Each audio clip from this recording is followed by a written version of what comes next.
Gaza മുനമ്പിൽ Israel തുടരുന്ന വെടിനിർത്തൽ കരാർ ലംഘനങ്ങൾക്കും ആക്രമണങ്ങൾക്കുമെതിരെ രൂക്ഷ വിമർശനവുമായി മധ്യസ്ഥ രാജ്യങ്ങൾ. സംഭവത്തിൽ ശക്തമായി പ്രതിഷേധിച്ച ഖത്തർ, ഈജിപ്ത്, തുർക്കി എന്നീ രാജ്യങ്ങൾ ഇസ്രായേൽ അതിക്രമങ്ങളിൽ ശക്തമായി അപലപിച്ചു.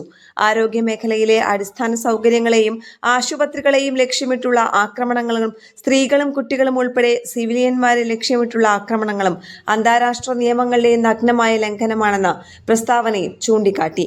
കഴിഞ്ഞ ദിവസം 2 കുട്ടികൾ ഉൾപ്പെടെ 11 പലസ്തീനികളെ ഇസ്രായേൽ സൈന്യം കൊലപ്പെടുത്തിയിരുന്നു. ഈ സാഹചര്യത്തിലാണ് മധ്യസ്ഥ ശ്രമങ്ങൾക്ക് യുഎസിനൊപ്പം പങ്കാളികളായ ഖത്തർ, ഈജിപ്ത്, തുർക്കി എന്നീ രാജ്യങ്ങൾ രംഗത്തു വന്നത്.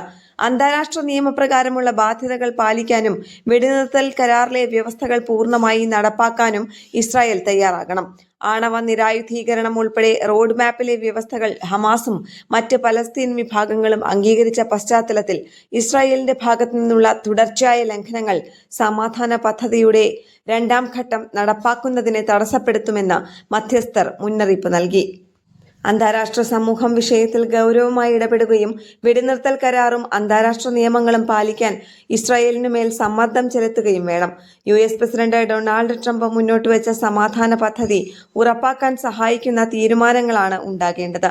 2ാം ഘട്ട കരാറിൽ റോഡ് മാപ്പിൽ ധാരണയിലെത്തിയതിനെ ചരിത്രപരമായ കരാർ എന്നാണ് ട്രംപ് വിശേഷിപ്പിച്ചത്.